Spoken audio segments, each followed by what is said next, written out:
Isso. Bom, é, gostaria de agradecer a presença de todos, né, principalmente das nossas convidadas, é, as endocrinologistas. Guilherme, você pode apresentar as endocrinologistas?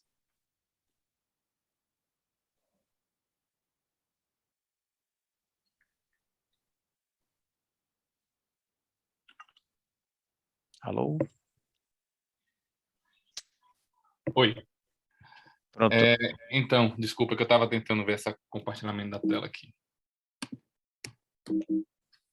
Então, nós estamos aqui com Olívia Bonfim, que é endocrinologista lá do Hospital São Rafael, e Damares Lopes, que é endocrinologista do Hospital Cásio Monar. Nós tivemos os contatos inicialmente feitos com elas, e elas fizeram o convite com os colegas dos outros, os outros colegas da endócrino dos hospitais, né?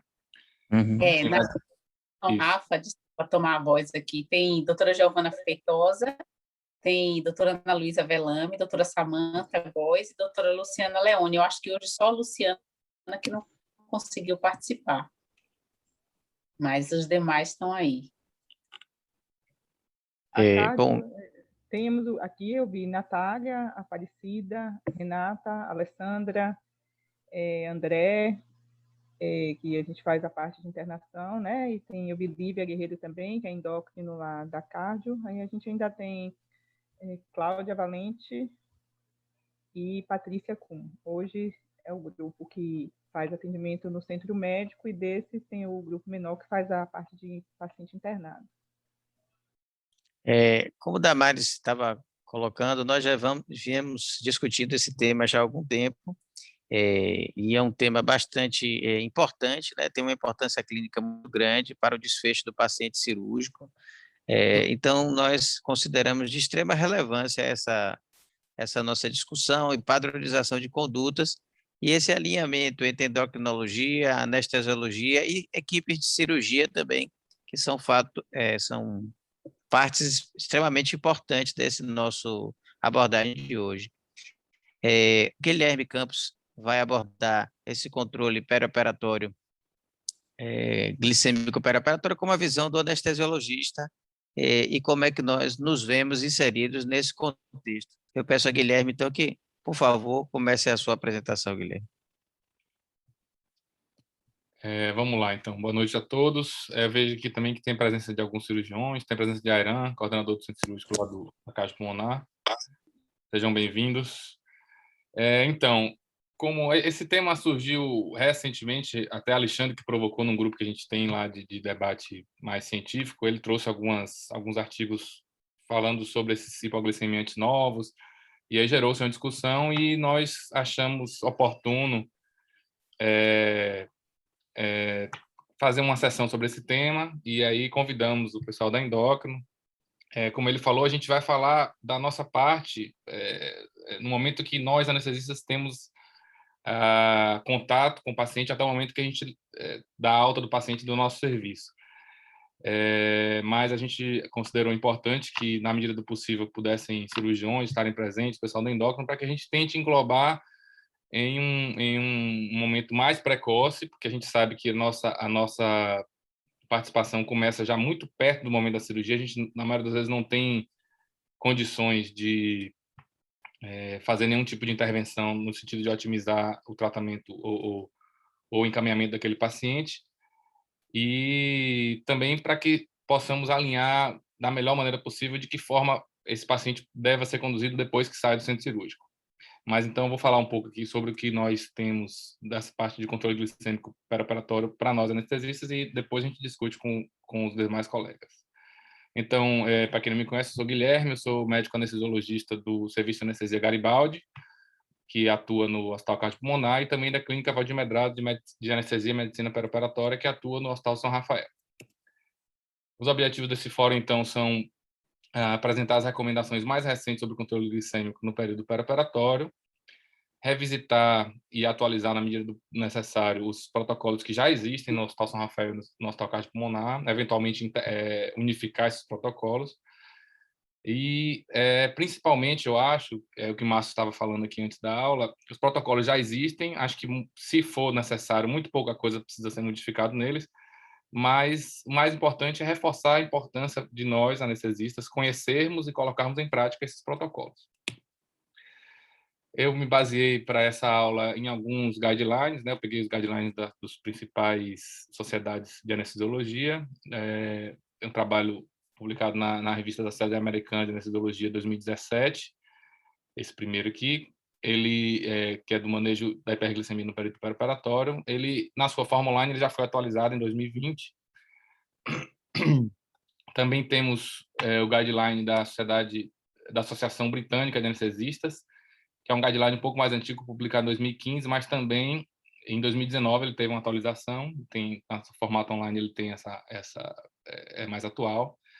Trouxe também uma publicação aqui brasileira, da Revista Brasileira de Anestesiologia, não é bem um consenso da sociedade, mas é um trabalho que acaba servindo como base aqui no Brasil, de um grupo lá de Minas Gerais, foi publicado em 2018.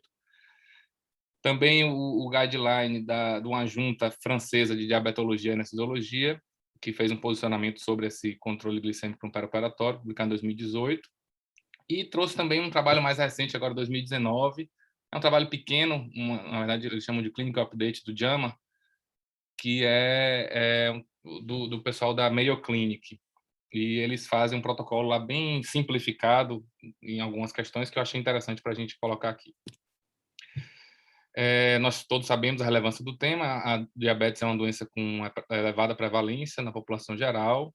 Os dados lá da Sociedade Brasileira de Diabetes falam em 7 a 10% de incidência no Brasil. Tem trabalhos até que mostram incidência maior. E a hiperglicemia no pré-operatório, ela acontece em torno de 20 a 40% de cirurgias não cardíacas, podendo chegar até 80% em cirurgias cardíacas. Desculpa. Sabemos também que existe uma associação clara entre a hiperglicemia pré-operatória e desfechos clínicos ruins, seja por infecção do sítio cirúrgico, piora de cicatrização de feridas, infecção respiratória, infecção urinária, e inclusive com aumento de mortalidade. E já se sabe também que o uso de insulina e a correção da hiperglicemia nesse período pré-operatório reduz complicações hospitalares e mortalidade. Então, onde e quando aplicar esses protocolos? Aqui falando especificamente da anestesia. Nós atendemos o paciente lá 2 a 3 dias antes da cirurgia no consultório de avaliação paranestésica. A partir dali, nós colocamos para o paciente uma recomendação de jejum. Isso, além do trauma cirúrgico que vai vir subsequente, isso pode ter algum impacto no controle glicêmico, principalmente dos pacientes diabéticos.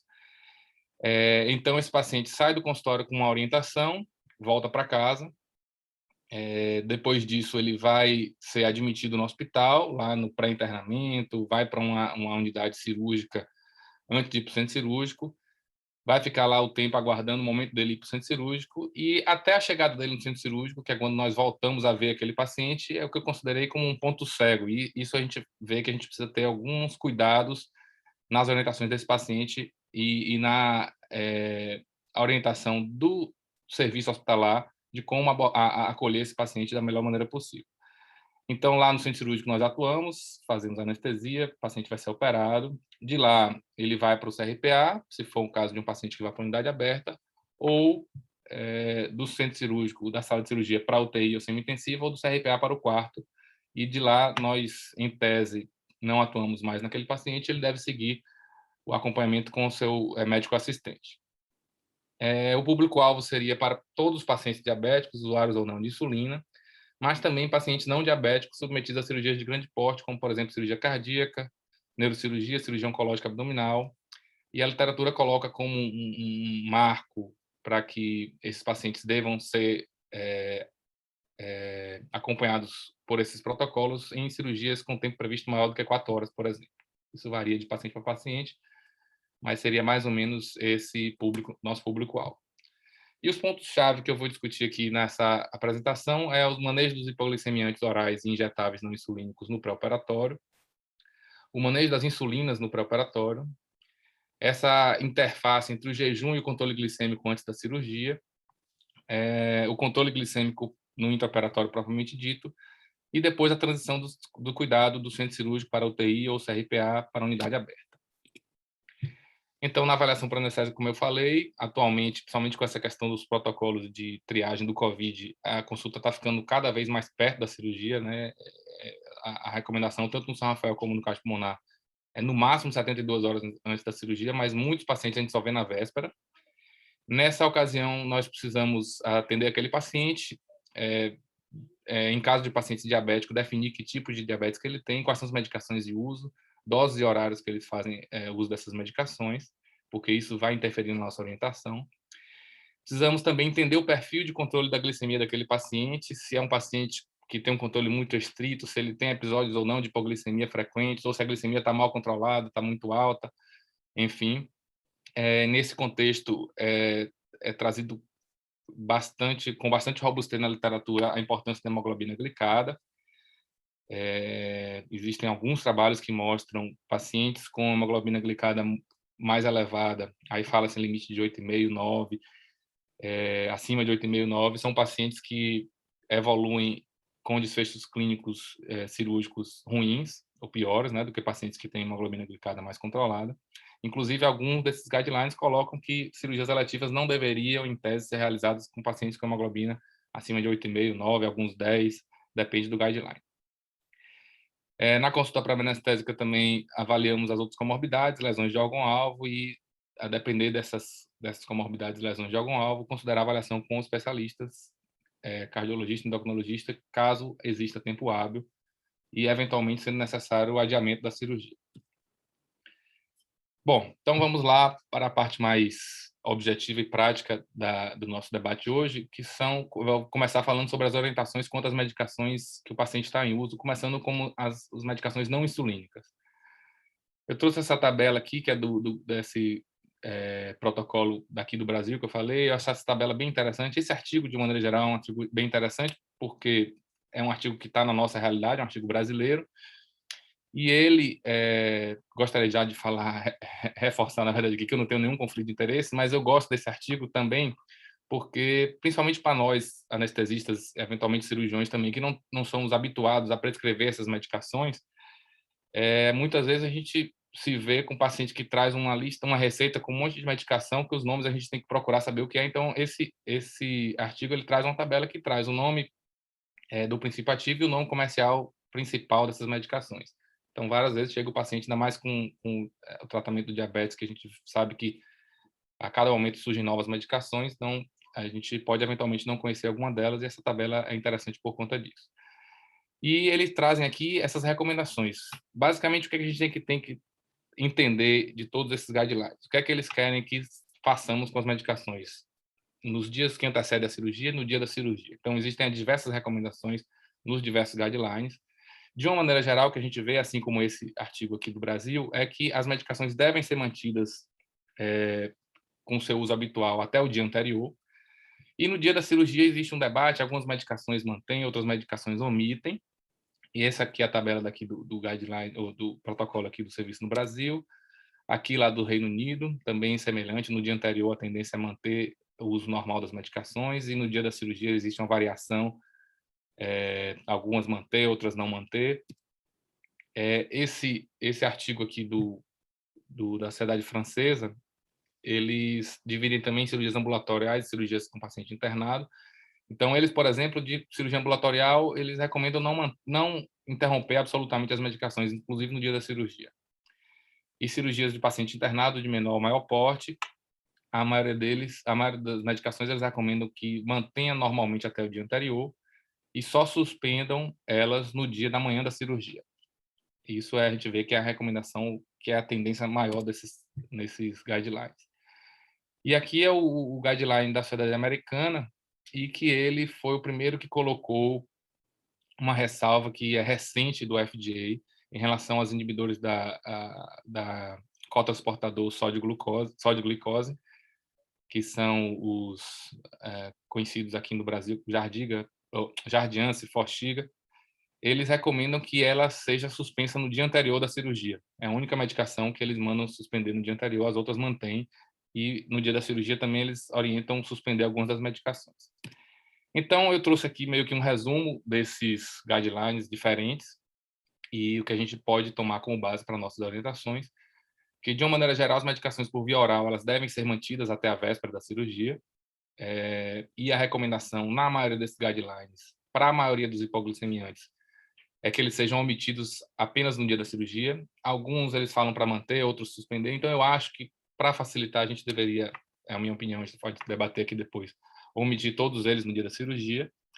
Existem alguns parênteses em relação à metformina, que é uma medicação que está relacionada, ainda que não seja uma complicação frequente, mas está relacionada à acidose lática em pacientes com disfunção renal. Então, eles colocam que a metformina deve ser suspendida desde a véspera. Todos os guidelines falam isso, em procedimentos que usam contraste iodado ou procedimentos que têm risco do paciente desenvolver lesão renal, né? Cirurgia de maior porte, que podem ter má perfusão renal e risco de lesão renal. E aí, depois, nós vemos que, mais recentemente, surgiram recomendações ou debates em relação a duas classes de medicações, que são os inibidores da SGLT2 que eu falei, que aqui no Brasil, Forxiga, Jardiance e Invokana, que são, a gente chama de glitazonas, né? Essas medicações, que em 2015 o FDA lançou já um alerta sobre a ocorrência de cetoacidose diabética não hiperglicêmica em pacientes que usavam essas medicações e eram submetidos a um jejum prolongado, a um trauma cirúrgico mais importante. E agora, no ano passado, eles oficializaram isso através de uma recomendação de suspensão dessas medicações por 3 a 4 dias antes da cirurgia. Isso, no consultório de anestesia, a gente acaba, como eu falei, muitos pacientes a gente só vê na véspera, então, às vezes, os pacientes já vêm usando essas medicações. Eles não colocam necessariamente que os procedimentos cirúrgicos devam ser adiados caso as medicações estejam sendo usadas, mas que é importante que o índice de suspeição para esse tipo de complicação esteja elevado. E o outro grupo de medicações, que é a medicação que são medicações que estão na moda hoje, não só pelos endocrinologistas e para controle diabetes, mas também pelos nutrólogos, né, ortomoleculares, que prescrevem bastante essas medicações com o intuito de emagrecimento, que são os análogos do GLP-1, aqui mais conhecidos, Victoza, Saxenda, Ozempic. Essas medicações, elas têm uma quantidade razoável de trabalhos na literatura mostrando bons resultados para o controle glicêmico, inclusive no período pré-operatório, mas existem um dos efeitos adversos dessas medicações, que na verdade é até usado como efeito benéfico para perda de peso, é um retardo do esvaziamento gástrico e uma sensação de empachamento nesses pacientes. E tem relatos na literatura de regurgitação e broncoaspiração na indução de anestesia ou em sedação em pacientes que estavam usando essas medicações. Então, ano passado, um grupo grande aqui de São Paulo de anestesia, eles emitiram um alerta de um protocolo deles que eles recomendam a suspensão dessas medicações. Inclusive, o Ozempic, especificamente, ele tem uma meia-vida bastante longa, eles recomendam lá a suspensão 10 dias antes da cirurgia. Então, isso acaba tornando meio que inviável o manejo dessas medicações na consulta anestésica da forma que nós fazemos. Mas, agora, em março desse ano, o British Journal of Anesthesia, eles publicaram um editorial falando especificamente sobre essas medicações e eles trazem uma revisão do que existe de relevante na literatura em relação a essas medicações no período pré-operatório, e eles colocam que os benefícios suplantariam esses riscos eventuais de regurgitação e broncoaspiração. Isso é bem discutível e gera um debate entre nós anestesistas, mas é o que tem de mais recente, de mais recomendado na literatura, é que essas medicações devam ser mantidas e que nós devamos, na verdade, estar atentos a esse potencial de complicação e, eventualmente, mudar a técnica anestésica em pacientes que estão usando esses medicamentos. E aqui também eu trouxe a recomendação, né, do FDA em relação aos inibidores da SGLT2 de suspensão 3 a 4 dias antes da cirurgia. Agora, em relação às insulinas, eu trouxe aqui um gráficozinho só para a gente relembrar os tipos de insulina e mais ou menos como é que elas funcionam. A literatura, pelo menos em relação a essa parte da anestesia e cirurgia, eles costumam dividir essas insulinas em insulinas de ação curta e ação rápida, né? Que vão da lis para as partes glutizina e insulina regular. A regular ela tem uma ação um pouco mais demorada, eu diria que é bastante mais demorada do que essas outras, mas ainda está nesse mesmo grupo de medicações, do ponto de vista das nossas recomendações. A insulina de ação intermediária, que é a NPH, e as insulinas de ação longa, Determi, Glargina, Degludeca, que elas são usadas como insulinas basais, né? Importante a gente ver aqui para esse gráfico, por isso que eu trouxe, que especificamente a insulina NPH, que ela ainda é usada bastante aqui no Brasil, talvez não tanto nos pacientes que a gente atende nos hospitais privados, mas ainda é bastante usada. Mas ela é uma ação que ela é uma insulina que tem uma ação considerada intermediária, então ela é para ser usada como insulina de dose para insulina basal, mas ela faz pico. Então ela está relacionada a eventos de hipoglicemia, e isso vai fazer com que as orientações para ela sejam um pouco diferentes. Aqui, de novo, a tabela da Revista Brasileira de Anestesiologia. Eles também trazem essas medicações, aqui com início de ação, pico de ação e duração de ação, e os nomes comerciais dela, isso também é interessante para a gente. Lembrar que, além dessas classes de ação rápida, curta, intermediária e ação longa, existem comercialmente aqui no Brasil, no mundo todo, insulinas chamadas de pré-misturadas, né? Que elas misturam, elas já vêm misturada em PH com regular ou ação curta com alguma de ação longa. E essas insulinas são mais difíceis para a gente no manejo do perioperatório. Porque, de uma maneira geral, o que a gente tem que ter em mente em relação às insulinas é que as insulinas de ação rápida ou de ação curta, elas são tidas como as insulinas prandiais. Elas são usadas para tratar o aumento da glicemia relacionada à alimentação. E as insulinas de ação intermediária, mas principalmente as de ação longa, elas são insulinas basais. Elas são para manter o nível de insulina basal nos pacientes que estão, por algum motivo, com deficiência de insulina, seja deficiência na produção, na liberação de insulina, seja deficiência algum grau de resistência à insulina que tem indicação de usar insulina. E isso faz com que a gente deva ter em mente que as insulinas de ação rápida e ação curta, elas devem ser usadas de uma maneira geral nos pacientes que estão se alimentando. Portanto, já de antemão, a gente vê como recomendação, o indivíduo que vai ser colocado em jejum, ele não deve usar insulina de ação rápida ou ação curta. Então, já sabemos que no dia da cirurgia essas insulinas não devem ser usadas. E as de ação intermediária e longa, a gente vê que existem variadas recomendações, reduzir 20%, 30% da dose, reduzir 50% da dose. Cada guideline tem a sua recomendação. Eu vou passar aqui rapidamente, que não vai adiantar. A gente querer saber de um por um como é que funciona. E eu trouxe aqui aquele que eu falei, publicado no JAMA, que é da Mayo Clinic. Eles são mais simples e fazem menos variações nessas reduções ou alterações na dose de insulina. Eles simplesmente colocam não usar normalmente ou usar só 50% da dose. Então, por exemplo, para pacientes diabéticos tipo 2, eles colocam insulinas, terapias não insulínicas, não utilizar no dia da cirurgia. Isso aqui é só em relação ao dia da cirurgia, essa tabela. O dia anterior eles orientam manter normalmente. Pacientes que usam insulina de ação longa ou intermediária devem usar 50% da dose. E pacientes, as insulinas de ação curta ou ação rápida não devem ser utilizadas no dia da cirurgia. Já os pacientes diabéticos tipo 1, eles também, quando usam a combinação de insulina rápida com intermediária, no caso NPH, as rápidas eles não devem usar no dia da cirurgia, nenhuma rápida vai ser usada no dia da cirurgia por conta do jejum, e 50% da dose da insulina NPH de ação intermediária. E quando ele faz a combinação da rápida com a longa, a rápida não usa no dia da cirurgia, a longa eles colocam que deve ser utilizada na sua dose normal, mas pacientes que têm um controle muito rigoroso e que fazem eventualmente episódios de hipoglicemia, se reduzir para 50% da dose. Isso eu acho que pode gerar uma certa confusão, então nos nossos protocolos a gente pode tentar talvez simplificar um pouco mais isso. Então o que eu tomei como base nesses guidelines e interpretei da forma que eu acho que seja mais simplificada, na véspera da cirurgia, manter as insulinas.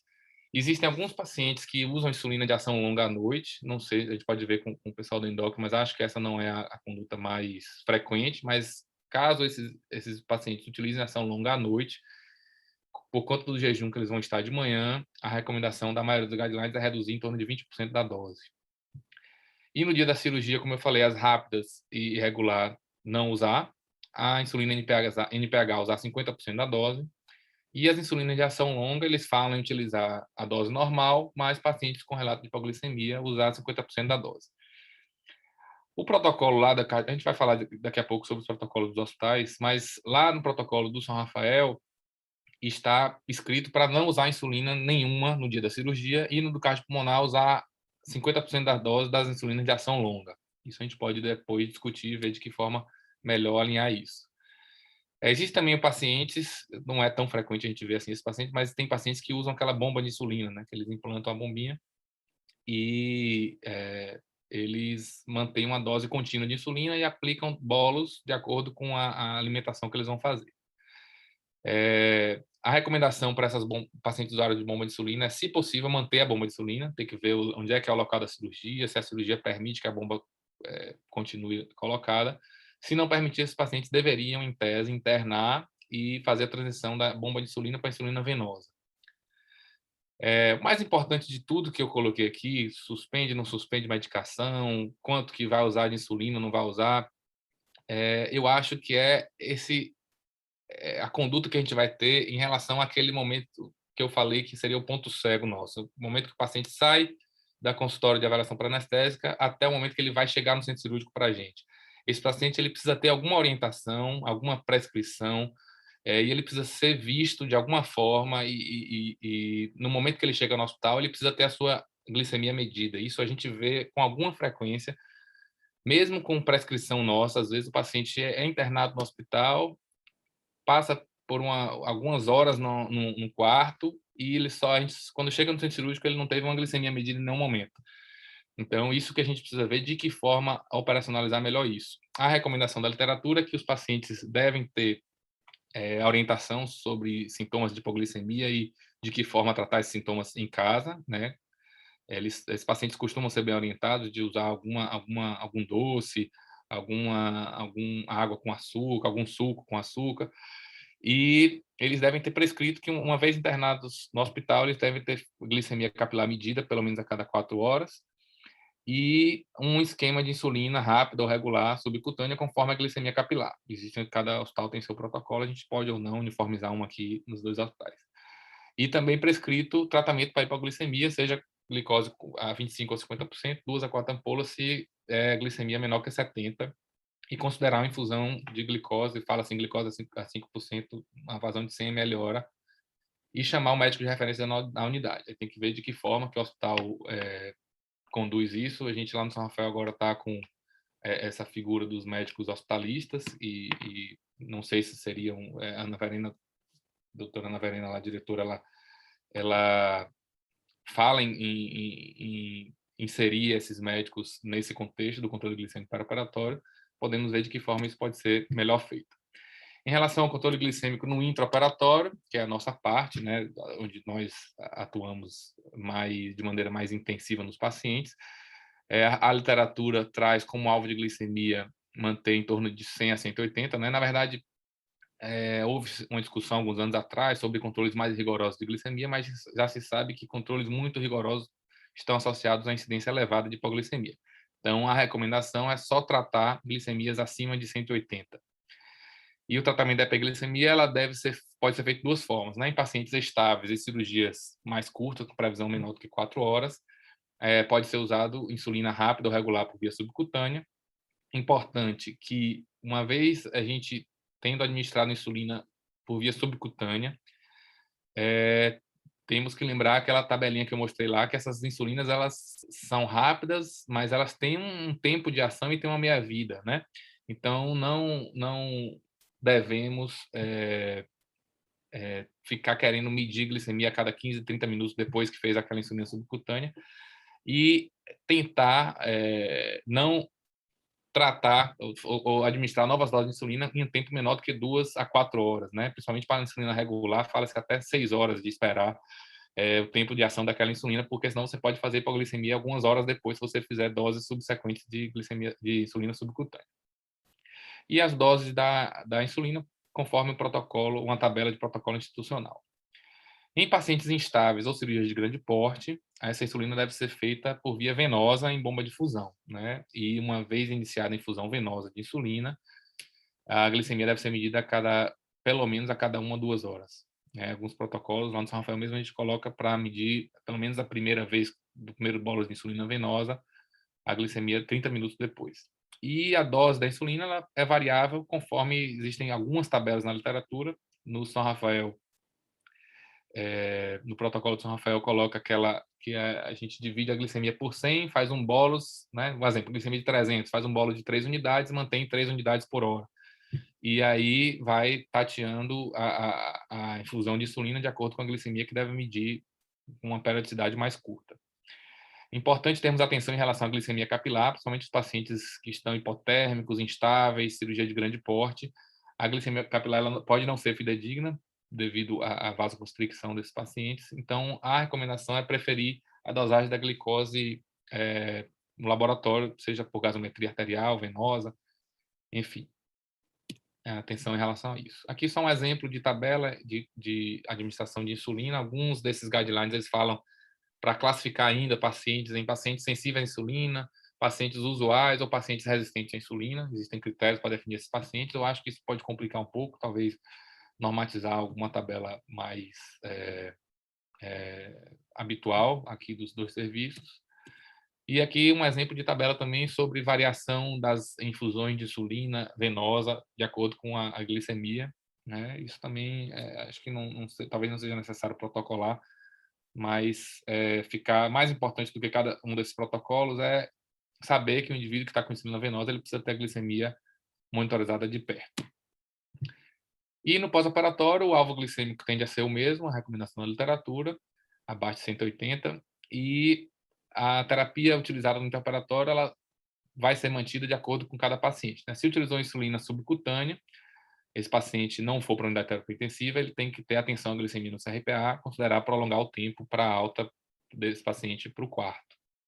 Se utilizou insulina venosa, a recomendação que eu acho mais interessante é que esse paciente preferencialmente vá para a UTI ou semi-intensiva, né? Ele deve ter um controle glicêmico mais de perto e nas unidades críticas, lá sim fazer a transição da insulina venosa para a insulina subcutânea, se for o caso, né? Eu acho que fazer essa transição no CRPA não é a forma mais adequada. Opinião minha, a gente pode discutir aqui mais à frente.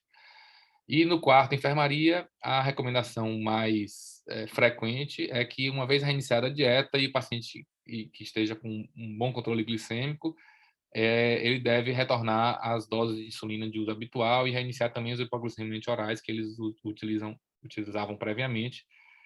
E, no entanto, essa transição e esse retorno às medicações ele pode ser mais complicado em alguns pacientes e deve ser considerado acompanhamento com o endocrinologista para fazer essa reconciliação medicamentosa. Aqui eu trouxe só uma tabela resumindo mais ou menos os protocolos do Hospital São Rafael e do Hospital Cândido Pulmonar. Esses protocolos estão disponíveis no SDoc, nos computadores de todos os hospitais, nos dois hospitais. Mas, de uma maneira sucinta, no Hospital São Rafael, a recomendação do protocolo é a suspensão de todos os hipoglicemiantes não insulínicos, né?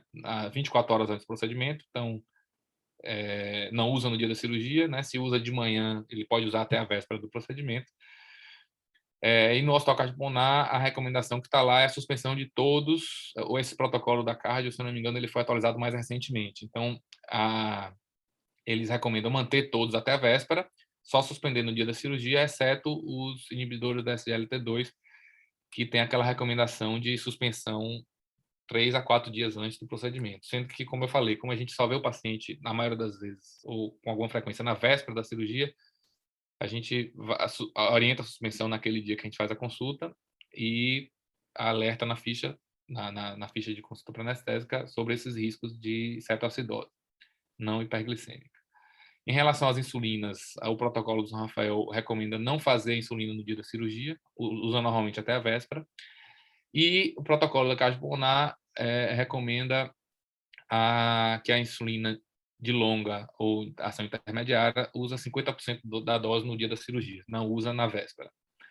Em relação à prescrição, os dois protocolos têm bem semelhante a recomendação de prescrição daquilo que eu falei de glicemia capilar, insulina conforme glicemia e glicose para tratamento de hipoglicemia.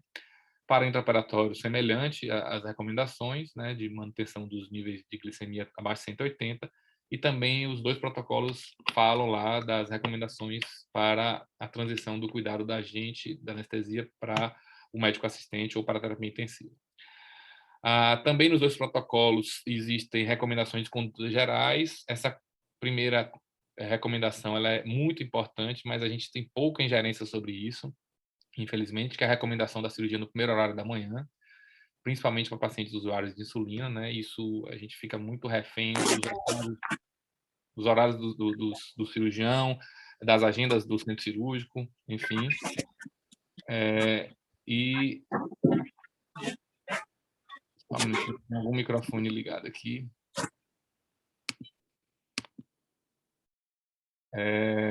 Pronto. Também recomendar iniciar a dieta precocemente, uma vez terminada a cirurgia, o paciente estando bem, estando estável, reiniciar também as medicações de uso habituais, sempre de acordo com a programação do cirurgião assistente. E considerar o acompanhamento no pós-operatório por um médico clínico, seja se existir serviço hospitalista no hospital, seja endocrinologista, ou se o cirurgião julgar apto, ele mesmo conduzir o controle glicêmico desses pacientes. Bom, era isso. Deixa eu ver aqui. Pronto. Acabou a apresentação. Acho que podemos ir para o debate, Alex. Ok. Ótimo, Guilherme. Você fez um bom apanhado, pelo menos da visão geral, de como nós vemos, né, esses aparelhos, esses protocolos, perdão. Ficou de fora um pouco a cirurgia cardíaca, porque tem uma abordagem, ficou de fora aspas, né? Ela tem uma abordagem muito específica, porque ela é semelhante a um paciente crítico, né? Como doente crítico hiperglicêmico. Então, mas o manuseio é mais ou menos esse mesmo aí, né? Que nós estamos observando em todos os guidelines, né? O que nós estamos observando, como você bem falou, como bem disse, são os hipoglicemiantes, os antidiabéticos orais e venosos avançando para o período perioperatório, né? Pelo menos para o dia da cirurgia, né? Essa recomendação de suspensão dos antidiabéticos orais e venosos está começando a avançar em relação à não suspensão, né? Perioperatório. Muito bem. Esse ponto cego, Guilherme falou muito bem do ponto cego, que nós temos uma preocupação muito grande, uma vez que o anestesista, vamos dizer assim, prescreve o jejum, tá? Você corre o risco de hipoglicemia, mesmo que ele não tome insulina no dia da cirurgia, caso ele faça uso de insulina noturna, ele permanece com essa possibilidade, a depender do tipo de insulina que ele faça uso do esquema de insulina. Então, acho que isso é fundamental. Inicialmente, eu gostaria de pedir a Damares que colocasse aqui para a comunidade, tanto dos anestesistas, a importância de manter alguma insulina para o paciente diabético. Ver isso, a gente sabe que é importante, mesmo em jejum, principalmente as insulinas de longa duração, elas serem mantidas em alguma dose, reduzida provavelmente, mas que ela não seja suspensa no paciente em uso de insulina. Eu gostaria que você tenha a importância de manter alguma dose de insulina longa na manhã do procedimento cirúrgico. Mais uma vez, parabéns, Guilherme, foi muito boa a revisão desses guidelines todos aí, e a gente vai ver que muita coisa a gente não tem um consensos ótimos, né? A gente tem sociedades fortes e que, às vezes, colocam no seu dia a dia protocolos um pouco diferentes. A gente sabe que aproximadamente metade da insulina que a gente usa no metabolismo basal. Então, se uma pessoa não tem produção de insulina, como diabético tipo 1, e hoje a gente não pode esquecer também dos pacientes com diabetes secundário, paciente secundário à pancreatite, paciente com diabetes secundário à pancreatectomia por causas outras, né, que tem o que a gente chama hoje do diabetes tipo 3C, que também é deficiente de insulina. Então, principalmente nesses pacientes, não tem como eles ficarem sem insulina, porque aumenta muito a chance de cetose e de todas as complicações que vêm isso daí. Então, a gente lembra que o paciente está em jejum, mas para o metabolismo basal, ele vai precisar de insulina. Então, a gente vê que muitos guidelines, eles preconizam o uso de 50% da insulina, pensando neste metabolismo basal, no acompanhamento com a glicemia capilar, durante o peri e o intraoperatório, para que seja ajustado alguma coisa conforme. Eu sou muito simpatizante dessa conduta de paciente que usa insulina à noite, ter essa redução de 20%. Eu acho que a gente fica mais tranquilo para ele ir no outro dia para o hospital, né? Com a chance de ter uma glicemia mais organizada, não tão alta nem tão baixa, e com isso a gente conseguiria, nesse controle com glicemia capilar, usando as insulinas de ação rápida, colocá-lo nas metas. Mas eu acho que o principal que a gente tem que lembrar é isso, dessa necessidade basal, e que os pacientes não, eles ficando sem insulina, a chance deles descompensarem é muito grande. Então, a gente às vezes pega muito isso. O paciente chega até bem, não toma insulina basal dele, quando sai do centro cirúrgico e vai estar lá com glicemias muito altas, aumentando muito a chance das complicações associadas a essa hiperglicemia nesse intra e pós-operatório, nesse momento que está todo esse estresse cirúrgico acontecendo com esse paciente, né? Mas por isso que a gente, no nosso protocolo, colocou o uso dessa metade da dose da insulina no dia da cirurgia. Não sei se era isso que a Alexandre queria, se algo mais. Não, é isso mesmo, Damares, é assim, porque muitos colegas, eu digo, têm muito medo da hipoglicemia, tá? E a gente parece, a literatura nos dá respaldo em relação principalmente às insulinas longas, quanto ao relativo baixo risco de hipoglicemia. É isso mesmo? Você concorda? Concordo. E até porque, assim, desculpe, continue. Não, pode falar. Se você antes fez a consulta pré-anestésica, você tem uma hemoglobina glicada que vai lhe dar uma noção do controle desse paciente, né? Então, a gente sabe que a importância da hemoglobina glicada, neste momento, tem também sobre o diagnóstico de pacientes que nem sabiam que eram diabetes. A gente sabe que um grande percentual, quase 50% dos pacientes, não sabem nem que tem diabetes.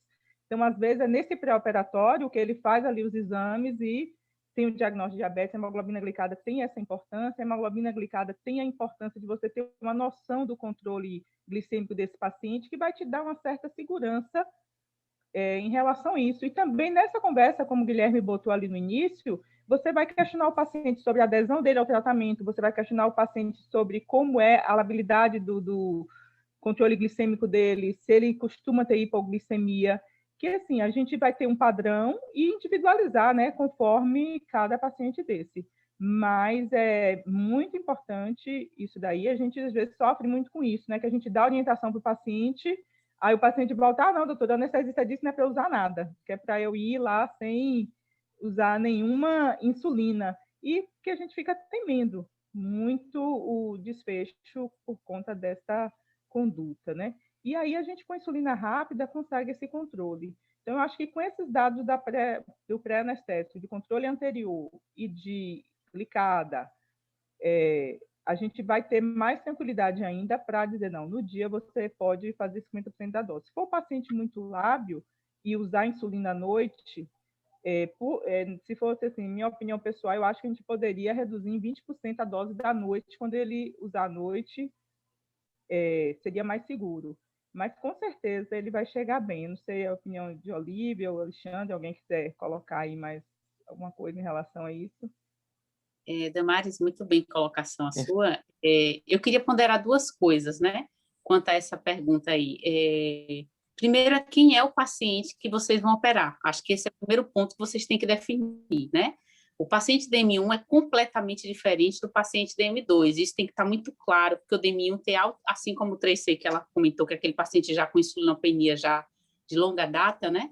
Esses pacientes têm mais chance de cetoacidose diabética, inclusive no próprio intraoperatório, se ele já vier com mau controle. Então, suspender uma basal de um paciente desse, certamente vai ter repercussão lá na frente, não só desfechos de infecção, aumento de mortalidade e tempo de internação hospitalar, que é o que a literatura traz claramente. Então, a primeira coisa é definir quem é o paciente, se é um paciente DM1 ou DM2. Em sendo DM1, jamais suspender a basal, só com a ideia de que aquele paciente vai manter a glicemia do pós para o pré-prandial, não é para cair. Então, esse paciente não vai fazer hipoglicemia no jejum, porque ele está em jejum. Se esse paciente começa a fazer hipoglicemia no jejum, e essa questão a gente já sabe na conversa, por exemplo, pré-operatório, o senhor tem, quando acorda, o açúcar está quanto, tem feito hipoglicemia, se ele disser que sim, é porque a dose da basal dele já está excessiva, porque, em teoria, a basal não é para fazer hipoglicemia. Eu discordo um pouco de alguns colegas que às vezes pedem ao paciente para comer à noite antes de dormir. Se está comendo à noite antes de dormir, é porque tem basal excessiva, tem que reduzir, tá? Então, a basal é para manter o nível de glicemia plena, tipo um platô. Não é para cair o nível, é para manter o nível. E a prandial é para corrigir a refeição e evitar que esse paciente suba e saia do pós-prandial descompensado. Então, se em teoria a basal é feita para que a gente mantenha o nível platô, não é necessário se preocupar quanto à hipoglicemia, se esse paciente vem com bom controle. E, sobretudo, se ele vem com mau controle, que é a maior parte dos pacientes, infelizmente, né, o que a gente vê na prática.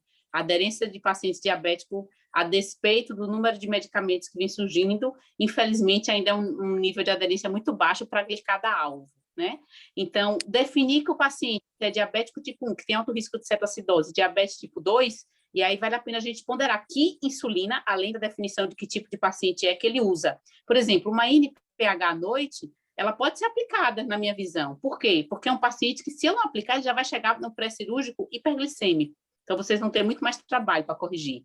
Agora, se é um paciente que faz uso de um análogo de longa duração, aí sim eu sou de acordo em reduzir a dose da noite, né? Mas, habitualmente, a gente não prescreve análogo à noite. Habitualmente é de manhã, exceto alguns pacientes que têm muita dificuldade com horário, às vezes tem um horário de trabalho que dificulta a aplicação mais cedo, mas, em geral, a aplicação do análogo de longa ação, como a glargina, o DTMI, ou a Tresiba, que é a Degludec, em geral, é feito pela manhã, tá?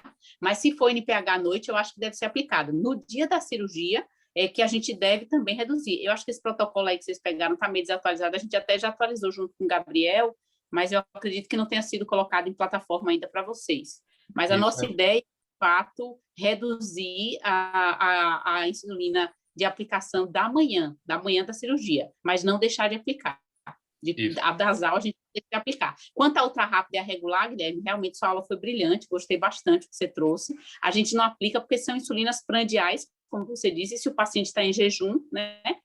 E aí eu trago um terceiro ponto, que eu acho que a gente poderia tentar definir isso, que é o quê? Quanto tempo de cirurgia que esse paciente vai ser submetido? Então, cirurgias mais curtas podem até deixar para aplicar insulina análoga depois, não tem problema nenhum. Se eu sei que é uma cirurgia curta de até 2 horas, não tem problema, eu posso aplicar toda a dose full no momento em que o paciente volta do procedimento cirúrgico que é liberada a dieta. Não vejo problema disso. Agora, se é uma cirurgia que passa de 2, 4 horas, vale a pena. E, particularmente, como a gente não tem esse controle de necessariamente colocar os pacientes diabéticos no primeiro horário, é mais complexo ainda deixar esse paciente sem insulina no dia da cirurgia, porque aí eu sei que ele vai descompensar mesmo, né? Não aplicou nada e, às vezes, o paciente só é chamado à tarde para o procedimento. E aí, ele ficou esse tempo todo hiperglicêmico. Então, vai ter que se correr atrás de um prejuízo que já começou lá atrás. Perfeito. Olívia, alguns colegas estão lançando dúvidas no chat, e Damares também. Qual desses pacientes que nós prescrevemos insulina reduzida, tá? Seja ela insulina de longa duração, ou seja ela MPH, em que seria melhor recomendado, assim que ele internar, a gente iniciar uma infusão de glicose de basal para esse paciente. Quais pacientes se beneficiariam com isso? Todos os pacientes. Uma observação que eu gostaria de fazer é o seguinte: nós, quando temos um ambulatório de consulta pré-anestésica, a gente busca, num protocolo institucional, uma padronização que seja, o mais das vezes, aplicável à maioria dos pacientes. A individualização de protocolo, nós todos, é um consenso entre os anestesistas, ela é perigosa, porque, assim, ela exige um detalhamento muito, por exemplo, reduzir 20%, tem guideline 25%. Então, às vezes, essa orientação pode se tornar confusa, né, fazer essa individualização, tá?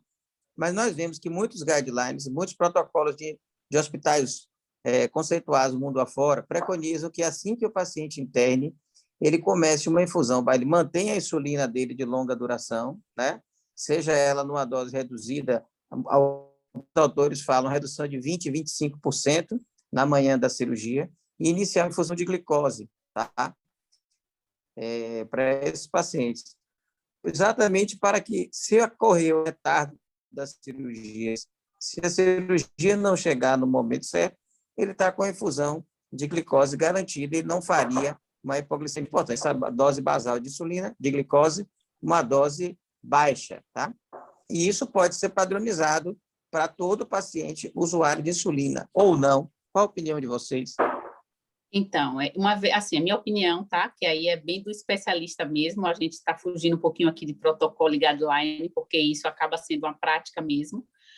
Paciente que vocês levem à cirurgia descompensado, porque nem sempre vai se obedecer a uma glicada mais controlada para fazer o procedimento, esses pacientes eles já vêm hiperglicêmicos, então dificilmente ele vai precisar de uma bomba, um soro glicosado correndo, tá? Então, é interessante saber, por exemplo, na consulta pré-anestésica, como que está o controle. Se vocês conseguissem, por exemplo, pedir para que ele medisse as glicemias dele e levasse para a consulta junto com a glicada, aí seria fantástico, porque aí vocês conseguiriam ter na mão de vocês como está esse paciente, pelo menos no jejum pré-refeição, para saber como é que ele está. Então, se o paciente está com glicemia acima de 250, esse paciente certamente vai ter uma glicada mais alta e é um paciente que provavelmente a dose dele está insuficiente de insulina. Então, dificilmente ele vai precisar de uma solução contínua de glicose. Num paciente que é bem controlado, que a glicada está ok, ou que é um paciente que você sabe que o procedimento cirúrgico pode demorar muito tempo para ocorrer depois do almoço, eu acho que esse vale a pena vocês deixarem a solução glicosada assim. Inclusive, de um modo geral, a gente até recomenda que coloque, tá? Porque a gente não tem a informação de como que o paciente vem. Isso é triste, mas de fato a gente não tem. Então, o paciente vem, sendo perguntar, nossa população, infelizmente, não tem um grau de educação em diabetes que deveria ter, então ele muitas vezes não sabe nem quanto é que está a glicada dele, na maior parte das vezes. Então, dado que foge por segurança para vocês, acaba tendo que colocar o soro glicosado. Mas se a gente conseguisse estabelecer que na consulta pré-anestésica esse paciente levasse glicemias capilares e uma glicada necessariamente, aí seria fantástico, porque com esse dado eu consigo pensar qual paciente, ponderando o tipo de cirurgia que ele vai fazer, a duração e o horário que vai acontecer e como é que está o controle glicêmico, para escolher adequadamente o paciente que eu vou ligar no soro glicosado. Eu acho que realmente é difícil, né? A gente, assim, dizer que teríamos que detalhar um pouco esse paciente, como a Olivia bem falou, para decidir. Eu acho que se o paciente chega, você vê que ele está ali com a glicemia de 100, 120, vai tomar basal e tudo, a gente teria tendência de colocar, mas realmente é exceção. Infelizmente, a maioria dos pacientes, eles mesmos ficam com medo, porque vão fazer jejum, e às vezes não obedecem à orientação que você deu, né? E às vezes chegam mais hiperglicêmico, e aí a necessidade maior seria do controle com glicemia capilar, e caso haja um atraso na cirurgia, alguma intercorrência, a gente colocar. Não sei em termos de protocolo, para colocar a coisa de maneira mais prática, se a gente pode, sei lá, colocar e fazer um esquema, se glicemia de tanto, suspende-se, né? Botar um ponto de corte, né, Olivia? Que de repente, para ficar uma coisa assim, mais tranquila para todo mundo, a gente poderia ver um ponto de corte de glicemia, que é a partir do qual a gente coloca, a partir do qual não, e talvez fique mais fácil. O receio que eu tenho, como eu falei, é que existe esse ponto cego. Na verdade, os pacientes eles não são vistos por um médico, em tese, pelo menos atualmente, quando eles chegam no hospital, né? A gente está lá no centro cirúrgico esperando o paciente subir no momento que ele vai ser operado. Então, não sei de que forma a gente não tem, a gente até lá na cardio está conseguindo agora começar, já tem algum tempo, mas colocar em prática uma prescrição futura, né? O sistema abriu lá para a gente, na consulta pré-anestésica, fazer uma prescrição com a data que o paciente vai ser operado. No São Rafael, a gente não tem isso, a gente faz uma prescrição dos esquemas de insulina e da glicemia num receituário. Isso vai ser anexado à consulta pré-anestésica para a enfermeira lá, isso com risco desse papel se perder, que o paciente leva isso para casa para ser levado no dia da cirurgia. Então fica um negócio meio informal. Não sei de que forma a gente no protocolo lá da cardio, que eu sei que tem, eles têm um ponto de corte de 150. Se o paciente na admissão tem glicemia maior que 150, não faz nada. Se ele tem uma glicemia menor que 150, inicia a infusão de soro glicofisiológico numa vazão de 100 ml hora. Isso está escrito lá. Mas, objetivamente, eu não sei se isso está sendo feito. Então, não sei de protocolo, de que forma... Como é que... Não sei, a Aran está aqui, eu não sei como é que a gente poderia ver. Márcio já saiu, né? Ver lá de que forma esse paciente ele deve ser visto, não sei se com a própria enfermagem tem alguma orientação, todo paciente, ou generalizar para todos, ou não sei se de alguma forma todo paciente diabético tem uma glicemia medida lá, e caso determinado valor chamar algum médico para prescrever, não sei, e que médico seria esse? Deixa eu só entender uma coisa, Guilherme, só para eu tentar ver como é, do ponto de vista prático. O paciente chega a internar, vocês veem na hora que o paciente chega no hospital, como é que funciona isso? Não, a gente vê no consultório pré-anestésico, dá as orientações, como eu falei, jejum, parece que a gente faz uma prescrição, no São Rafael especificamente, num receituário, a gente faz a prescrição de glicemia a cada 4 horas, um esquema de insulina e a glicose, hipoglicemia. Isso vai anexo com um envelope que o paciente vai para casa, no dia da internação ele entrega esse envelope, a enfermeira coloca no prontuário aquilo. Mas o paciente ele não é visto por um médico quando chega no hospital, né? Mas e quem faz essa prescrição que vocês deram? Por exemplo, porque vocês deram isso, mas está no papel. E quem joga no papel? Elas, eu vejo isso um pouco variável lá, depende da unidade que o paciente interne, mas elas fazem o que está naquela prescrição do papel e checam lá. Não sei como é que funciona isso depois enfim, e isso é uma preocupação que a gente fica, né? Pelo que eu entendi, na última conversa... Pode colocar, assim, a minha opinião, tá? Que a gente consiga encaixar realmente o médico hospitalista, porque o São Rafa já tem, não sei como é que está a cardiopulmonar, para entrar nisso, porque como eu sou da clínica médica, eu sei que a gente acaba chegando cedo no hospital, então tem um residente também que a gente pode tentar juntar o serviço para facilitar isso aí, tá?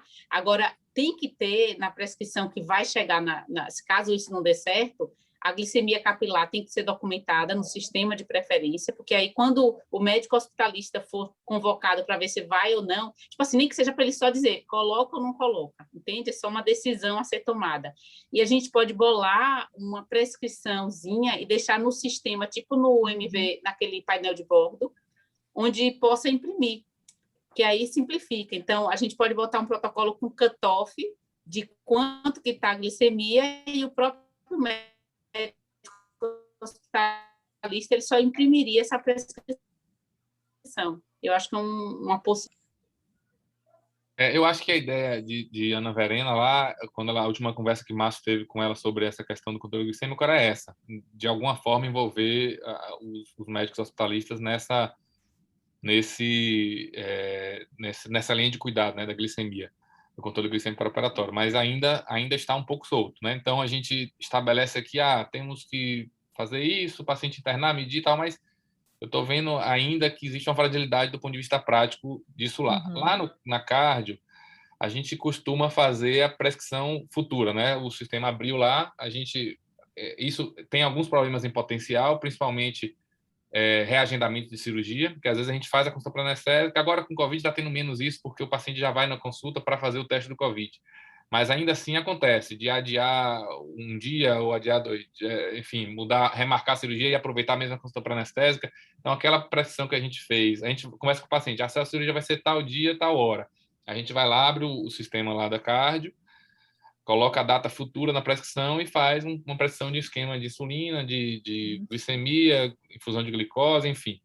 Mas tem esse risco potencial de ter mudança no agendamento, já soube de problemas lá nessa prescrição futura para outras questões de não glicemia, de a enfermeira, por algum motivo, não conseguir acessar essa prescrição futura. Existe ainda uma abertura em relação a isso. É uma coisa realmente importante, né, para a gente poder definir melhor. Eu realmente na cardio não sei como que está isso aí, mas assim, a gente aqui pode começar a tentar definir esses números e depois procurar ver como que a gente vai efetivar isso daí. Eu não sei o que a Olivia acha desse nível de 150 para a gente instalar glicose ou não, o que a gente pode, o que vocês... Porque assim, se a gente for olhar nos guidelines, tem gente que fala 120, né? Abaixo de 120, instalar e tudo. E seguindo com as outras propostas, mas realmente fica bem solto, viu? Eu imagino o sufoco que não é. O povo chega lá, sabe Deus como, com glicemia de todo jeito. Uma outra opção também, Guilherme e colegas, a gente poderia fazer tipo aquelas orientações da suspensão dos hipoglicemiantes e deixar no painel de bordo, porque deixa isso claro, com os exemplos em nome das substâncias, entendeu?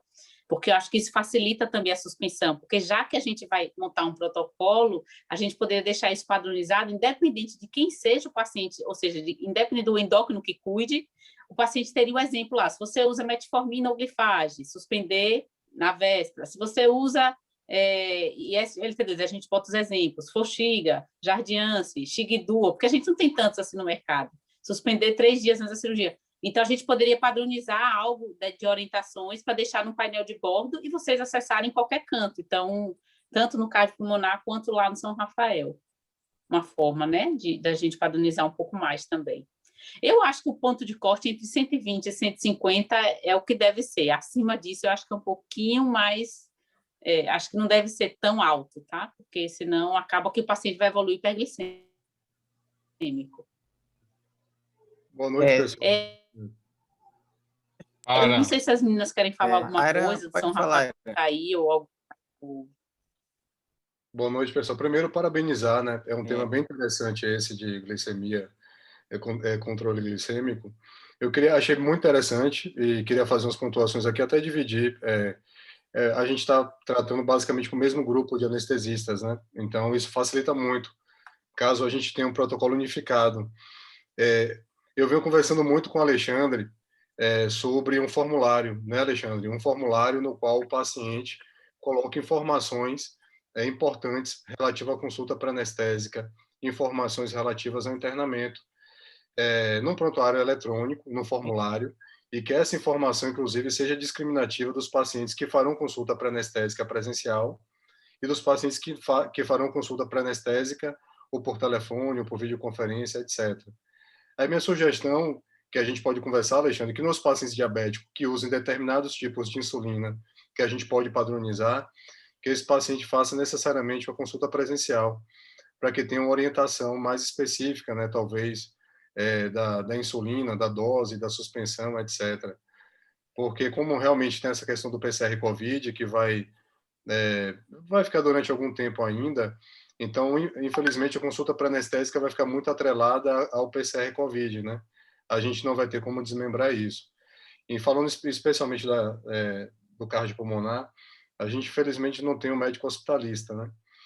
Então, facilita muito isso. O anestesista, na consulta pré-anestésica, é municiado da informação de que se o paciente é diabético e quais as insulinas ou qual a medicação o paciente usa, que na consulta pré-anestésica ele já gere uma prescrição futura, para que no dia da admissão o paciente já garanta a glicemia de admissão e que o paciente já tenha um esquema de insulina. É um desafio, de fato, porque o COVID desorganizou completamente o que a gente começou a conversar lá atrás, com Damares, com Alexandre, o nosso protocolo, porque a gente já tem uma enfermaria só cirúrgica. Então, assim, ter uma enfermagem que cuide apenas de pacientes cirúrgicos facilita muito, porque a enfermagem já sabe que ela vai admitir o paciente, que vai fazer glicemia, que vai preparar o paciente para a cirurgia.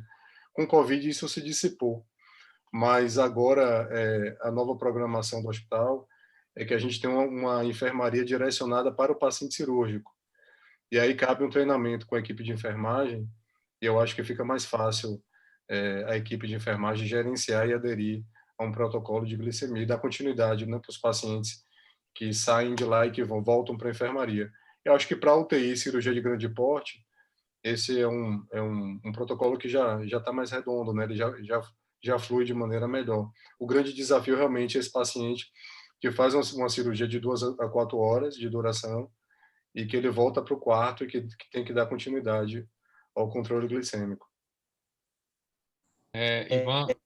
Ivan, cirurgião de cabeça e pescoço, Ivan Agra levantou a mão e diga aí, Ivan. Oi, Guilherme. Boa noite a todos. Parabéns pela reunião e por ter divulgado a todos, né? A todos nós, pelo menos. Eu recebi um e-mail falando sobre a reunião, achei muito interessante e por isso estou aqui participando. Eu queria falar o seguinte, assim, eu acho que cabe a nós, médicos assistentes, cirurgiões, no caso que estamos falando de paciente de perioperatório, né? A gente tem que participar desse processo também.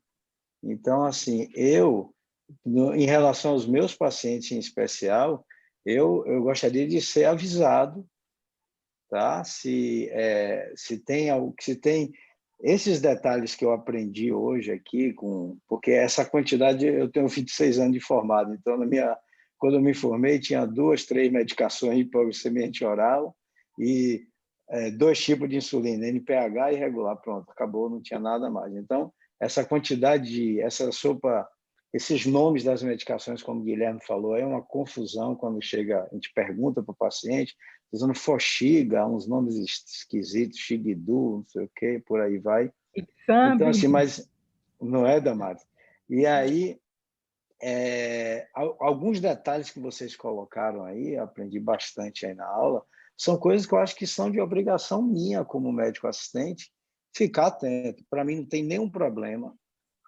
Eu acho que é obrigação minha, enquanto médico assistente, ir ver o paciente na hora que ele interna, mesmo que ele interne mais tarde. Eu, em geral, só opero de manhã. Se o paciente é diabético, eu marco sempre no primeiro horário, isso para mim não tem dificuldade, mas eu sei que não é o mesmo para todo mundo. Mas, assim, eu acho que a gente tem que participar desse processo. Sugiro, em relação à cardio, que eu não trabalho no São Rafael, que a gente, de alguma forma, Alexandre, os pacientes que vão ser operados amanhã, terça-feira, um exemplo. Eu tenho 3 pacientes que vão ser operados amanhã, diabéticos, que, de alguma forma, isso, aí falando de vocês da anestesia, que, de alguma forma, vocês também, em relação ao paciente internado, lá embaixo na enfermaria, vocês participem disso também. Eu acho que médico assistente e anestesistas, a gente poderia, sim, nos organizar para, por exemplo, checar a glicemia foi feita, a glicemia capilar que é orientada, né? Porque, em geral, numa situação dessa, pelo menos os pacientes que são diabéticos, que fogem do padrão convencional, que é aquele que usa apenas um hipoglicemiante, e dos mais conhecidos, eu me sinto até à vontade, muitas vezes, de encaminhar direto para a avaliação pré-anestésica sem passar com um dos endocrinologistas do grupo. Mas qualquer que foge desse padrão, eu sempre peço para a Damares, para a Alessandra, para o pessoal ver e me orientar, para fazer uma cartilha, o caminho é esse, entendeu? E aí tento seguir isso aí. Mas como tem isso que vocês colocaram do ponto cego aí, que Guilherme colocou muito bem, eu acho que nós, médicos assistentes, temos sim que participar, e eu acho que vocês da anestesia também, desculpe a forma de falar, não entendam como uma cobrança, mas assim, eu acho que a gente tem que trabalhar junto, porque enquanto, mesmo tendo hospitalista, sabe que alguns falaram, o hospitalista é diferente do médico assistente, né? Eu acho que nós precisamos participar disso aí. E todos, de qualquer especialidade. Então, o médico tem que ir lá checar a glicemia, ter um protocolo onde você fala desses cut-off, eu acho que é muito interessante, porque é importante para a gente saber, como médico assistente não especialista, e só em situações, eu acho que mais complexas, é que a gente vai precisar que o endocrinologista veja o paciente, porque se o endócrino tiver que ver todos os pacientes, talvez sobrecarregue vocês. Então, já me alonguei, a minha fala é mais no sentido de que eu acho que eu, como médico assistente, devo fazer parte desse processo e faço questão, pelo menos falando em meu nome, de ser avisado, de chamar a atenção disso. Perfeito. Agora eu gostaria de fazer uma colocação que ocorrendo só um instantinho, Giga. É o seguinte, nenhum protocolo hospitalar ele vai dar certo, nenhum protocolo vai dar certo sem a participação da enfermagem, tá? Então, assim, eu não vejo nenhuma dificuldade que essa prescrição padrão que a gente bolou aí, né, Guilherme, que essa prescrição padrão, ela inclua esses pontos de corte para a necessidade de infusão de insulina ou de glicose para pacientes que iniciar a glicose. O mais importante é que o paciente, quando interne, ele tenha 2 coisas. Primeiro, uma orientação, uma cartilha para casa, dizendo a ele que ele tem que fazer, e caso aconteça a hipoglicemia, no período em que ele está se deslocando de casa para o hospital, o que ele faz? Né? Todo paciente diabético tem alguma orientação em relação à hipoglicemia. Então, se ele vai ingerir um sachê, se ele não vai, tal. E que, de mel ou de açúcar, alguma coisa assim. E que assim que ele interne, ele tem uma prescrição padrão e que a enfermagem entenda que aquele paciente sendo diabético, ele tem que ter a prescrição padrão. Uma vez tendo a prescrição padrão, pelo menos as glicemias capilares já começam a ser feitas. E caso identifique o ponto de corte da glicemia para a infusão de insulina, de glicose, não vejo problema. Então, a orientação da enfermagem e do paciente, na minha opinião, é fundamental. Nenhum protocolo vai andar se a gente não tiver todo mundo consciente de quais são as condutas adequadas. E o hospitalista, caso ele exista, ele teria referência, né? Para tirar dúvida do próprio centro cirúrgico. Ô, Alexandre, só para pontuar a importância da enfermagem, ainda tem uma segunda barreira que é na chegada do centro cirúrgico. A enfermagem faz a admissão do paciente no centro cirúrgico. E no São Rafael hoje, a própria enfermagem do centro já segue o protocolo de fazer a glicemia capilar desse paciente também. Principalmente quando não foi feita antes, quando passou por cima do primeiro filtro e que já tem mais algum tempo que foi feita essa glicemia, eles repetem a glicemia. Para a gente continuar dentro do padrão de controle glicêmico do paciente, imediatamente antes de entrar na cirurgia. Como o Alexandre falou, é fundamental a enfermagem estar envolvida nisso. A questão, Luiz, é assim, é que a preocupação que a gente tem é o seguinte: esse momento do paciente entrar no centro cirúrgico, ele é incerto. Tá? Você não tem certeza exatamente que horas ele vai entrar no centro cirúrgico. As endócrinos colocaram assim, a previsão de tempo cirúrgico, é tudo que o anestesista gostaria de ter, a previsão do tempo cirúrgico. Então, esses tempos, né, na agenda cirúrgica, eles nem sempre são precisos. Não só o tempo que demora do paciente internar até ele chegar ao centro cirúrgico, como o tempo de duração da cirurgia. Então, esse protocolo, que eu acho mais importante, é assim que ele internou, esse protocolo está rodando. Então, a gente já começa, ele tendo a glicemia já realizada na admissão lá embaixo, as condutas já estão prescritas, entendeu, Luiz? Esse paciente já vai internar com a prescrição padrão feita.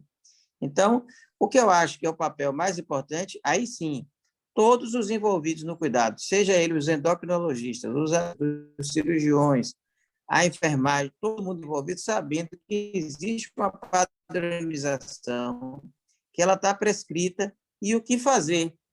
E o anestesista do centro cirúrgico pode ser o hospitalista, a depender, né, de cada hospital. Então, eu não vejo. E outra coisa importante, envolver o paciente no cuidado. O paciente diabético, ele precisa ser orientado. Nós bolamos no nosso protocolo lá na CARB um guidelinezinho de orientação aos pacientes, tá? Então, eles são orientados. A gente ainda está implantando a banda do protocolo de controle glicêmico. Mas nós temos aqui uma orientação que diz assim para ele: se você tem glicosímetro em casa, você faz a glicemia capilar imediatamente antes de manhã, para ter uma noção do que está acontecendo. Se tiver sintoma de hipoglicemia, o que fazer. E quando chega no hospital, o que fazer também, procurar. Ele tem que saber os sintomas de hipoglicemia, né? Então, quando todo mundo está em faixa, acho que a questão é divulgação do protocolo, para todo mundo fazer uma sessão multidisciplinar também. E eu acho que isso vai rodar, sim. Acho que todo mundo aqui está querendo que isso aconteça, né? Bom, mas, Guilherme... Giovana levantou a mão aqui. Está me ouvindo? Oi, estou ouvindo. Eu não a conheço. Tá aqui. Olá, boa noite. Eu sou Giovana, sou endócrina lá de São Rafael. Parabenizar, Guilherme, pela excelente aula e, assim, fico muito feliz, né, e grata em estar participando e feliz da preocupação, né, do grupo de anestésio em resolver esse grande entrave que é o controle glicêmico, né, no período pré-operatório, intra e o pós. Tá? Em 2017, nós chegamos a fazer um treinamento com o pessoal da enfermagem lá. A gente abrangeu até uma quantidade razoável de técnicos e enfermeiros, tínhamos aulas abranger, e assim, só que a gente sabe que o grupo de enfermagem acaba mudando muito, né? E em 2019 também a gente sentou com o Gabriel, inclusive já temos um protocolo já estabelecido, mas a gente acabou não sentando com vocês para colocar em prática, né? Você abordou muito bem a questão da orientação, né, em relação à consulta pré-anestésica, e é isso, eu acho que a abordagem no hospital, a enfermagem é fundamental, a gente ter esse envolvimento de educação com o pessoal da enfermagem para nos ajudar aí nesse controle, e colocar mais, assim, sem delongas, me colocar e colocar todo o grupo da endócrino hospitalar à disposição aí para a discussão e para a gente colocar esse protocolo em prática, tá? Obrigado. Vitor fez algumas perguntas aqui, Alex, Vitor, eu estava esperando a oportunidade, porque é o seguinte, essa pergunta, eu e o Guilherme já discutimos hoje o dia inteiro, estava conversando sobre isso, mas coloca aí, Guilherme, sobre a hemoglobina glicada, a Lucimar me perguntou sobre... Isso, tem uma pergunta de Lucimar e uma de Vitor. Então vamos começar, já que até Ivan falou aqui sobre a participação dos cirurgiões também. Sim. Lucimar colocou aqui sobre o limite da glicada. Ela falou para a cirurgia de pequeno e de grande porte sobre adiamento de cirurgia ou não, baseado na insulina glicada, saber o que é que o pessoal da endócrino recomendaria. E adiantando isso, uma pergunta até que a Alexandre tinha colocado, um comentário que ele fez alguns dias atrás, e que a gente colocou se seria adequado, não sei, custo eficaz, ou enfim, pedir a hemoglobina glicada, até porque Damares colocou aqui, eu não tinha colocado na aula, mas é um fato que 50% dos pacientes diabéticos não sabem que tem diabetes. Então, se seria recomendável, e aí não seria o caso da gente, porque como a gente já colocou, a gente recebe muitas vezes os pacientes na véspera, mas colocar de alguma forma para que os cirurgiões, quando vão fazer a solicitação dos exames pré-operatórios, incluíssem hemoglobina glicada, até que ponto isso é indicado ou não, para todos os pacientes, enfim. E o valor dessa glicada e as suas recomendações em relação a adiamento ou não de cirurgia eletiva, né, obviamente.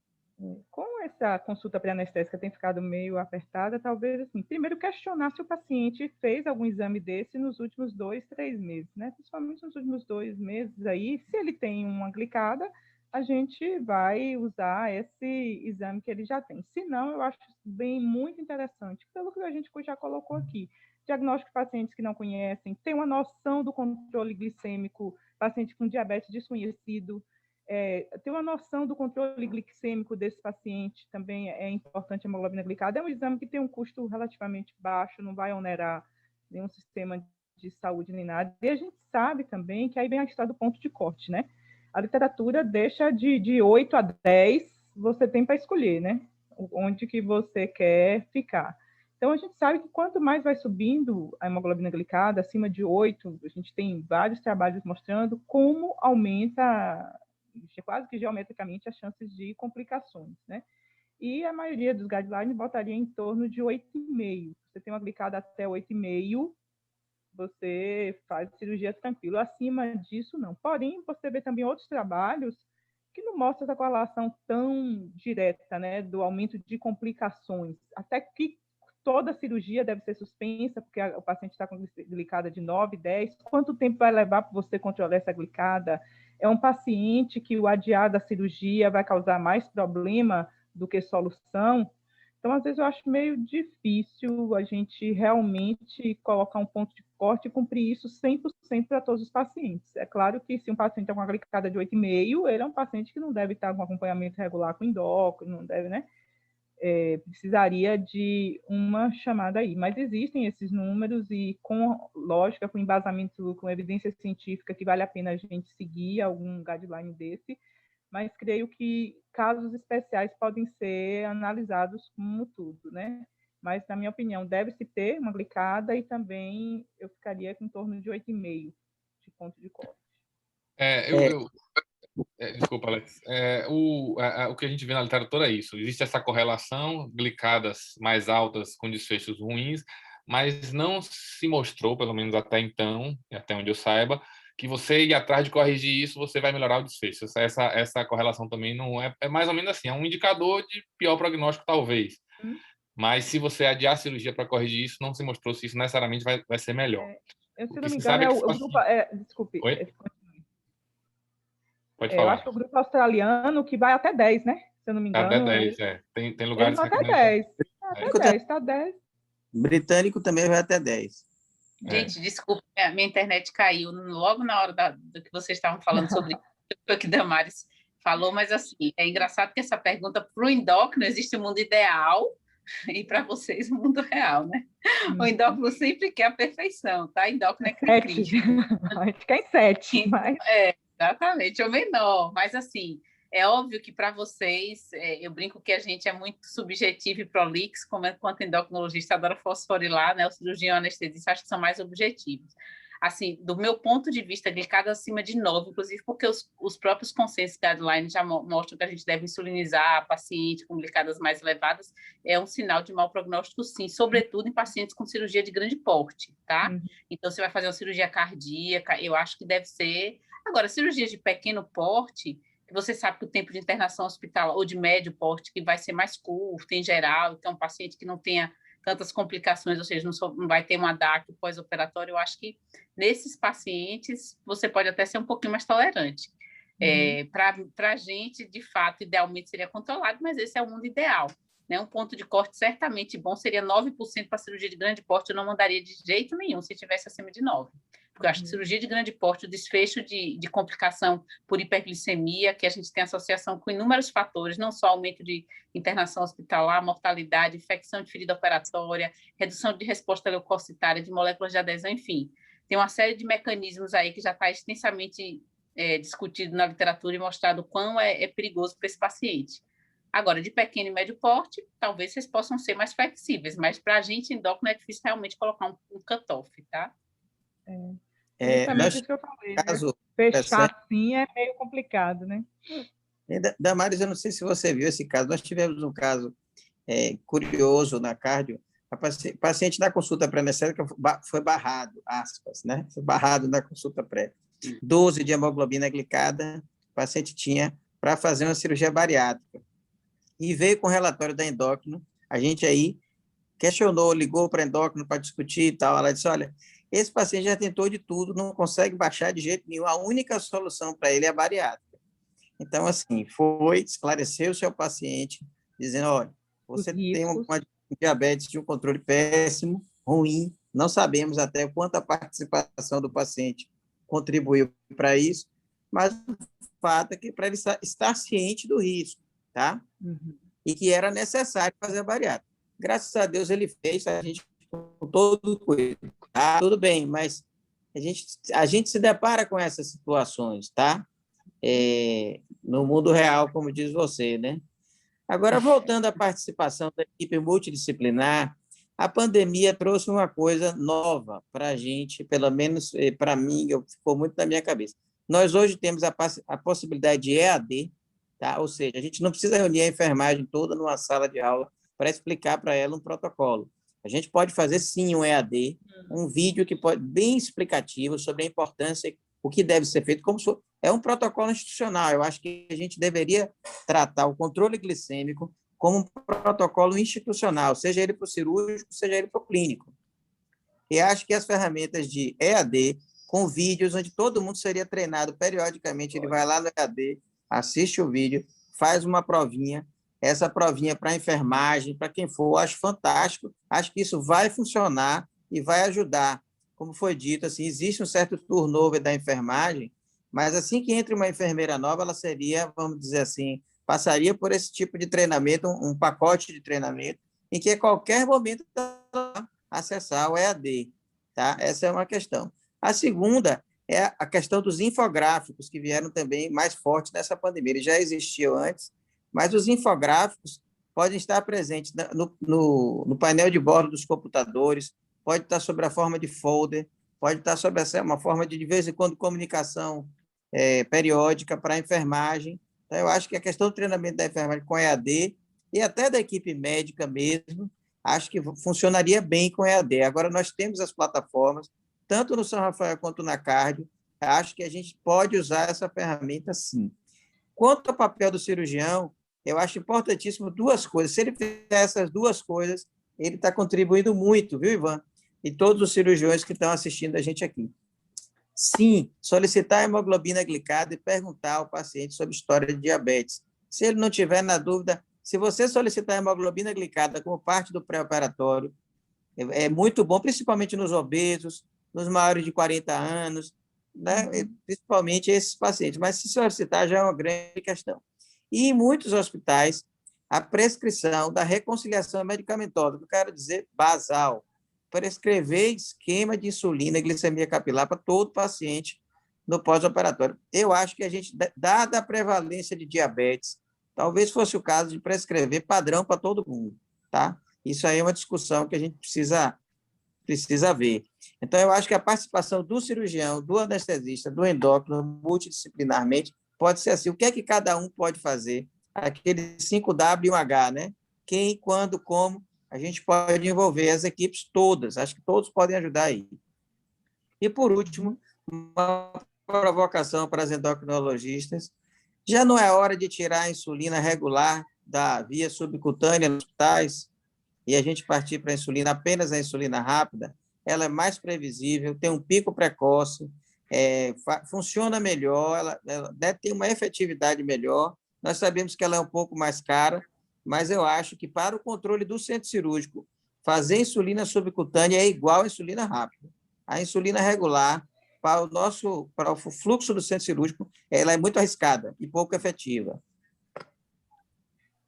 Talvez tirar do centro cirúrgico, mas tirar do hospital, eu acho que a gente agora, nessa época de Covid mesmo, desses pacientes usando corticoide e tudo, tem algum perfil de paciente que ainda tem algum benefício. Não vou dizer que vamos desprezar 100%, mas realmente é uma insulina mais previsível, uma insulina mais tranquila. Talvez tiraria do centro cirúrgico, mas do hospital ainda não. No São Rafa, a gente já usa habitualmente, assim, toda vez que a endócrina é chamada, a gente acaba trocando mesmo a insulina regular pela ultra rápida, mas por uma questão até, às vezes, o que acontece? O paciente interna e ele fica sem insulina nenhuma, só de demanda, né? E aí eles prescrevem regular. E, de repente, algum médico assistente prescreve uma outra insulina, por exemplo, uma ultra rápida, e fica misturando. Então, fica fazendo uma regular e uma ultra rápida. Então, a gente acaba tirando mesmo para evitar esse tipo, porque como tem picos diferentes, tempos diferentes de ação, então a gente acaba trocando mesmo. Hoje, eu acho que o grande celeuma que está trazendo para a endócrina no contexto Covid é o uso do corticoide, e que, de fato, nos tem preocupado mesmo, porque os pacientes eles têm um mecanismo aí do Covid que piora a glicemia, e eu acho que vocês estão enfrentando isso também no centro cirúrgico, porque mesmo paciente Covid, às vezes, tem urgência e emergência que vão ser operados, né? Esses pacientes, eles têm uma hiperglicemia mais resistente mesmo, então são pacientes que requerem a endócrino, eu acho que 100% do tempo ali junto com o paciente, tá? Esses pacientes que internaram com Covid de urgência e emergência aí para operar, eu acho que vocês têm que conversar com o médico assistente, os cirurgiões que não estejam aqui presentes, para já solicitar na entrada do paciente o acompanhamento com a endócrino, fazer a glicada, fazer a glicemia capilar. No São Rafael, a gente padronizou a glicemia capilar, que a gente detesta essa sliding scale, né? Que para vocês, no centro cirúrgico, vocês usam muito, que é de 4 em 4, 6 em 6. Para os endócrinos, isso é triste, porque às vezes a enfermeira faz 10 da manhã, 16, 22, não tem relação nenhuma com a alimentação. Então, lá a gente tenta preconizar 5 vezes ao dia, já deixando os horários fixos, para que a gente possa raciocinar como que vai mexer a insulina desse paciente no pós-operatório. Então, para a gente é interessante que o cirurgião prescreva o HGT lá 5 vezes, tá? Mesmo aquele com dieta interal, a gente prefere às vezes, porque com dieta interal, a ideia é tirar a dieta interal e passar para oral, né? Claro que nos pacientes que vão ter essa possibilidade de via, mas a gente prefere evitar esse escala de 4 em 4, 6 em 6 no pós-operatório. Se isso fosse possível com a participação do cirurgião, seria fantástico para a gente. Olívia, Alexandre? Alex? Oi. Posso fazer uma colocação? Sim. Olívia, eu acho assim, que esse contexto da Covid, ele traz essa questão da hiperglicemia, né, da disglicemia relacionada à doença, mas no ambiente de terapia intensiva, por exemplo, e com a demanda imensa de pacientes graves, e com o tamanho do trabalho de uma pandemia que não tem prazo de acabar e que tem as agudizações com taxa de internação em ambiente crítico muito elevada, que também tem paralelo a isso, a hiperglicemia, o risco da terapêutica, né, de controle glicêmico com insulina venosa e de fazer hipoglicemia. E porque assim, a gente pensar em equipes cansadas, equipes que você tem que manter tônus, infusão de insulina, uma coisa a mais, acaba que às vezes você compra mais o risco pelo controle, você assume mais o risco da hipoglicemia do que o risco relacionado ao controle adequado por essa via, né? E aí eu acho até que Alexandre traz nessa proposta dele essa questão das ultra-rápidas, que poderia ser uma saída para isso, para esse risco, né? Mas eu acho que no ambiente de centro cirúrgico, a insulina regular ela ainda tem sua importância muito grande, porque e no ambiente hospitalar também, né? Porque eu acho que a ultra-rápida com a insulina de duração mais prolongada, ela no momento da reconciliação medicamentosa, ela faz essa transição, né? Porque tem todas essas medidas educativas que não são só o controle glicêmico, mas também a reconciliação em cima também de uma agenda de dieta, né, que o paciente vai restabelecer. E muitos desses pacientes eles chegam no hospital sem o diagnóstico de diabetes. O diagnóstico é feito no hospital, né? Você tem um percentual elevado, mesmo em países desenvolvidos, Estados Unidos, que o paciente tem o diagnóstico a partir de uma primeira internação. Então, assim, eu acho que Lucimar até escreveu aí sobre a importância do protocolo ser institucional e não apenas do perioperatório, da UTI, justamente por essa questão que envolve a educação, envolve a reconciliação medicamentosa, envolve a questão que é a questão dos antihiperglicemiantes, né? Então, que também é outra questão complexa, está muito no domínio da nefrologia, da cardiologia, que tem usado muito para minimizar a doença microvascular e macrovascular cardíaca.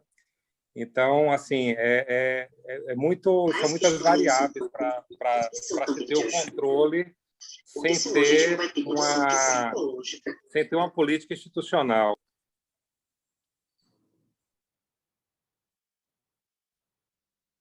Concordo. Mas é exatamente isso que a gente está buscando, mas esse consenso, né? Então, acho que daqui nós saímos com algumas ideias interessantes. Olha, se todos os cirurgiões fizerem hemoglobina glicada dos pacientes no pré-operatório, nós já vamos identificar os diabéticos, tá? Só já deu um salto na frente. Se implantarmos um questionário eletrônico pré-operatório, principalmente para o paciente diabético, que antes da consulta pré-anestésica preencha em casa, dizendo qual é o esquema de insulina que ele faz uso, facilita bastante. A gente sabe que a agenda de consulta pré-anestésica ela é bem concorrida, nós atendemos vários pacientes por dia. Há uma tendência mundial de que esses questionários eletrônicos sejam preenchidos em casa pelo paciente, onde ele tem as informações, muitas vezes é um uso que não sabe informar, precisa perguntar a alguém, a um filho, a uma mulher, a esposa, vice-versa, para que ele preencha adequadamente o seu esquema. Ele, às vezes, vem para uma consulta pré-anestésica, mas não traz a informação. Então, o que nós estamos propondo agora é um formulário eletrônico que o paciente preenche no celular mesmo, ou no computador, onde ele quiser, e ele informa lá se ele usa insulina, se ele não usa, qual é a insulina que ele usa, qual é o esquema, se ele tem risco de hipoglicemia, ele vai informando. Com isso, você já vai documentando muita coisa que, às vezes, numa consulta pré-anestésica, você não tem condições de detalhar ou o paciente não te traz essa informação. Às vezes, sabe direito, é a esposa que sabe, a filha que sabe, né? Tem muito disso no paciente idoso. Na cardio, a gente tem a quantidade de pacientes idosos muito grande. O paciente, quando a solicitação de internação, muitas vezes, acontece um mês antes da cirurgia. É inadmissível que nós tivemos um mês, desde que o pedido de cirurgia entrou, e não disse a ele que ele precisava entrar em contato com o endocrinologista, que ele precisava ver se ele tem hemoglobina glicada atualizada, caso ele seja diabético, pelo menos nesses casos, né? Então, eu acho que orientar o paciente, a orientação é importantíssima, e é um protocolo institucional, na minha opinião. Essa é a minha opinião. Guilherme? É isso mesmo, também acho.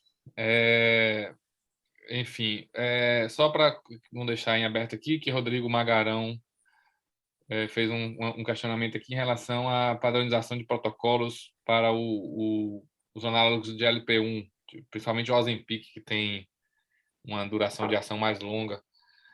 Houve aquela discussão grande na literatura, né, entre os meios, principalmente dos anestesistas, sobre o risco de regurgitação, broncoaspiração, paciente com estômago cheio, por conta do uso dessas medicações. Eu queria, na verdade, juntar essa pergunta de Magarão com o pessoal da endócrino. Como é que vocês têm, em que situações vocês têm prescrito essas medicações? São medicações já de primeira linha ou não? E o que é que vocês acham em relação a isso? Suspensão dessas medicações no pré-operatório ou não? Enfim. Eu sou suspeita para falar. Posso começar, Damares? Pode, por favor. Eu sou suspeita para falar, porque assim, a gente passou anos a fio tratando diabetes com medicações muito ruins, diferente da cardiologia, que em relação aos antihipertensivos era curva em crescente. Então, a gente tem há poucos anos o surgimento dessas duas classes que têm mudado paradigmas, que são os ISGLT2, que fazem um mecanismo independente da insulina, e que é fantástico para nefrocardioproteção, e os análogos, né, que vem se mostrando uma classe também muito boa. Então, hoje, o paciente diabético que tem a condição financeira, eu confesso a vocês que eu tenho prescrito para todos, ou um ou outro, pelo menos, no paciente particularmente de longo tempo de doença, a gente tem visto trabalhos cada vez melhores. Então, fora o contexto do diabetes, hoje a gente já tem recomendação, inclusive, para o paciente independente da glicada, com doença cardíaca ou doença renal crônica, tem indicação de um ISGLT2, por exemplo, tá? Então, é uma classe que veio para ficar, vocês vão ter que realmente se adaptar às duas, né? Então, suspende o ISGLT2 3 dias antes pelo risco de cetoacidose glicêmica, que é um risco que não é tão baixo, mas que eu acho que vale a pena, assim, para evitar complicações ali no perioperatório. Em relação aos análogos, agora, particularmente com a semaglutida, que é o Ozempic, tem tido trabalhos muito interessantes. Recentemente saiu uma publicação no New England muito boa, não só em NASH, esteatose hepática, mostrando uma redução importante, como em perda ponderal. Gente, é quase uma bariátrica que eu faço no paciente com a aplicação de semanal. Então, tem paciente que perde mais de 30% do peso. Então, imagina que você pega um cara de 100 quilos e bota para 70. Então, vai ser um crescente de prescrição, sim, eu acho que para vocês, tá? O que é que eu faria enquanto anestésia? O paciente diabético que tem um benefício muito grande no controle glicêmico, esse eu acho mais complexo tirar. Mas para aqueles, por exemplo, que usam apenas para perda ponderal, né, ou outras indicações, esse eu acho mais fácil se vocês conseguirem fazer com que ele aplique, sei lá, 7 dias antes, no caso da aplicação semanal, que é da dulaglutida ou da semaglutida, que são os dois que a gente tem no mercado atualmente. Agora, em julho, se não me engano, de 2021, eu participei de uma mesa aí da Novo, vai ser o lançamento do comprimido. Então, vai sair do subcutâneo para o comprimido semanal. Então, vocês vão ter um crescente, de fato, tem que pensar nessa medicação, tá? Que é uma medicação que veio para ficar, não tenho dúvida alguma. No diário, esse é mais simples, porque apesar dele fazer esvaziamento gástrico, vocês podem suspender, por exemplo, 24 horas antes nos pacientes que queiram, que sejam diabéticos, que estejam bem controlados. Mas são medicações que eu acho que é difícil vocês não terem nenhuma abordagem nesse sentido para o manejo do paciente no perioperatório. Realmente. A minha, 100% do grupo de mulheres usa indiscriminadamente esse tipo de medicação para emagrecer. Diz que é endêmico. Diz que é melhor perguntar quem não usa, né? Praticamente qual significativo de paciente está usando esse tipo de medicação. E essas medicações que, como ela falou, além de tudo, proteção cardiovascular e tudo, não tem jeito. A gente vai estar lidando com isso e realmente essa preocupação da regurgitação existe, a gente não pode negar, mas com esse prazo seguro, e assim, hoje a gente vê que que a ADA mesmo não fecha um consenso, né, sobre quanto tempo tirar, quanto tempo não tirar, como é que a gente vai fazer. Acho que é vocês terem lembrado da Chutoff também, que é a insulina que tem a associação com a liraglutida, que com uma dose menor, normalmente o efeito em termos de esvaziamento gástrico tudo é um pouco menor também, mas tem até, né? Para a gente cuidar melhor desse paciente. Mas eu acho que é isso aí, pedir para não tomar a dose na semana anterior, do de longa duração, seria uma coisa mais segura, e quando ele vier, que não suspendeu nem nada, vocês saberem que estão lidando com um paciente que pode ter aí um resíduo gástrico maior e evitar a questão da regurgitação. E realmente, quando a gente pensa aí nos inibidores de SGLT2, o que eu concordo plenamente, eu acho que diante de você parar aí 2, 3 dias antes, você não vai causar um grande problema no controle glicêmico desse paciente, e apesar do índice ser pequeno, a gente vê muitos trabalhos mostrando um aumento do número dessa cetoacidose euglicêmica, né? E é um risco muito alto, a mortalidade é de 30% a 50%, então acho que é um risco desnecessário da gente correr, e principalmente em pacientes, eu acho assim, se o paciente vem usando, você não vai suspender a cirurgia por isso, mas a depender do controle, do tipo de cirurgia que esse paciente vai fazer, do jejum que ele vai fazer, a gente também se preocupar em reintroduzir só quando tiver convicção que esse paciente está se alimentando, né? Para a gente não correr o risco de causar mais problema do que solução para ele. Então, principalmente isso, a questão da função renal, a questão da dieta, quando vai ser restabelecido ou não, são critérios importantes na hora da gente lidar com esses remédios, que cada vez vai ficar mais presente. É nefra, cardio, endócrino, todo mundo apaixonado. Ô, Damares, no caso de urgência, precisaria dosar a cetonemia nesses pacientes? Não. Independente de ter hiperglicemia ou não? Depende do quadro clínico do paciente. Não vi nenhum protocolo. Eu falo de urgência cirúrgica, porque no eletivo, sim, o tempo de jejum é mais controlado, a gente tem muita política hoje de abreviação de jejum, mas os pacientes que entram pela urgência, esse controle é mais difícil, né, Alex? Eu não vi nenhum trabalho, nada assim, colocando esse protocolo de dosar acetonemia, mas assim, acho que você vai acompanhando o paciente, termina aqui, vai vendo a própria hemogaso e tudo, vai lhe dando uma luz do como esse paciente está evoluindo e a depender fazer. Mas não vejo como uma rotina, não. Não sei na experiência de Olivia, no que ela já viu, mas não vejo como uma coisa rotineira de protocolo de necessidade. Só para concluir essa questão aí dos análogos de LP1, como eu citei esse editorial lá de março, agora, mês passado, né? Março de 2021, de uma revista de anestesia, eles fazem uma revisão sobre essa questão aí, dessa discussão de risco de regurgitação versus os benefícios todos que vocês já elencaram aí, e pelo que eu entendi do editorial, é meio que um caminho sem volta, e eles não discutem muito, não. Eles falam, a não ser que surjam novas evidências em relação a esse risco ser muito grande, é melhor a gente considerar que os pacientes vão usar e que vamos ter que trabalhar e ajustar a nossa técnica anestésica a esse risco de regurgitação. Então, é preciso ficarmos bastante atentos. Então, aqueles quadros que a gente faz com sedação sem proteção de via aérea, ou ainda que vai induzir anestesia geral, considerar a indução em sequência rápida, porque vai ser cada vez mais frequente chegar em pacientes, principalmente quando começar a baratear isso, porque ainda são medicações muito caras, mas vai ser cada vez mais frequente chegarmos a pacientes usando essas medicações para a gente. Melhor controle glicêmico e tudo. A gente tem trabalho mostrando até que o uso prévio, né, de você usar antes do procedimento cirúrgico. Sim, para cirurgia cardíaca, cirurgia cardíaca tem bastante, tem trabalhos aí grandes, New England, Lancet, mostrando melhoras de desfecho com resultados bem significativos. Eu acho que vocês conseguem nos pacientes que vão usar para perda de peso. Isso é fácil. Vocês podem tranquilamente mandar. O maior problema disso é que, principalmente o Ozempic, como a gente tem feito as consultas 1 ou 2 dias antes, às vezes o paciente fala, doutor, usei ontem, aí a gente tem que encarar como aquele paciente com risco aumentado mesmo, porque o Victoza a gente ainda consegue, né? Suspende ali 2 dias, 1 dia, 2 dias, teria uma diminuição em tese desse risco. Mas o Ozempic é mais difícil para a gente. Sem falar que o paciente nega, muitos negam, né, Guilherme? Se não perguntar... Sim, porque às vezes o paciente tem vergonha de dizer que está usando para emagrecer, ou para... ele não é diabético e está usando. Não, mas a pergunta pode ser diferente. Se não é diabético, entendeu? Você já sabe que está usando para perder peso. Não, mas o paciente às vezes não diz que nem está usando. Você tem algum problema de saúde? Não, doutor, não tem problema nenhum. Nem está usando. Porque... Usa algum remédio, entendeu? O Usa algum remédio, acha que não é remédio. E às vezes eles querem falar para não suspender a cirurgia, né? Para não adiar também a cirurgia. Tem isso, também. Ou para não parar a medicação, que está emagrecendo 30 quilos lá. Cirurgia plástica.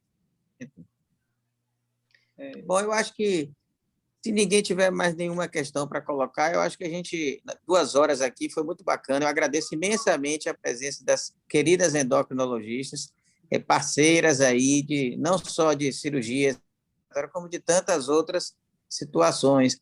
Vou deixar apenas uma provocação de encerramento a todos os colegas. Quem já fez sua hemoglobina glicada nos últimos 3 meses, né? Então, fica aí a provocação para cada um dos colegas, né? Mantenham sua glicada em dia. Muito obrigado, foi muito importante. A gente não encerra aqui essa questão. Certamente teremos um outro bate-papo sobre o assunto, mas acho que podemos avançar, sim, no protocolo institucional. E esse protocolo institucional tem um impacto muito grande em desfecho, né? Então, assim, acho que podemos aproveitar ferramentas como EAD, ferramentas como infográfico, envolvimento da enfermagem, do paciente e do cirurgião, sim. Acho que vamos chegar lá. Muito obrigado, foi uma excelente participação de todos aí, contribuíram muito, foi muito bom. Guilherme, parabéns, como sempre, sua apresentação é bastante objetiva, completa, abrangente, tá? Então, boa noite a todos, muito obrigado pela participação. Boa noite, muito obrigada também, um prazer. Boa noite, boa noite. Boa noite. Boa noite. Boa.